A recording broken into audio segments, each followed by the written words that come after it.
আসসালামু আলাইকুম আব্দুর রহমান ভাই। ওয়ালাইকুম সালাম রহমতুল্লাহ। ভাই আজকে আমাদের কোথায় নিয়ে আসলেন? এটা আমাদের জিপসানের বড় গোডাউন বাই কারখানা। আচ্ছা আচ্ছা, আমরা দেখাচ্ছি ভিউয়ার্স। এটা জিপসামের গোডাউন এবং কারখানা, যেটাই বলে থাকি না কেন। তো এটা 9.5 ইঞ্চি স্ট্রিপ চায়না ফর্মা দ্বারা তৈরি। এটা জিপসাম ডিজাইন মূলত, ঠিক না? জিপসাম ডিজাইন, এটা হাফ সিলিং এর উপরের স্ট্রিপ ব্যবহার করা হয়।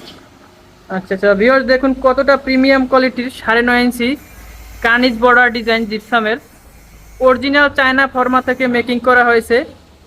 যারা জিপসাম ডেকোরেশনের কাজ করাবেন অরিজিনাল চায়না ফর্মা দ্বারা, বিভিন্ন ধরনের ডিজাইন আছে আমাদের কাছে, আপনারা চাইলে পারচেস করতে পারেন। আপনারা স্ক্রিনে আব্দুর রহমান ভাইয়ের ইমো এবং হোয়াটসঅ্যাপ নাম্বার দেওয়া থাকবে, আপনারা চাইলে তাদের কাছ থেকে সংগ্রহ করতে পারেন। সারা বাংলাদেশে আমরা কাজ করি অনলাইনে। সারা বাংলাদেশে কাজ করা হয় জিপসাম এবং ইন্টেরিয়র ডিজাইন ডেকোরেশনের। Thanks for watching.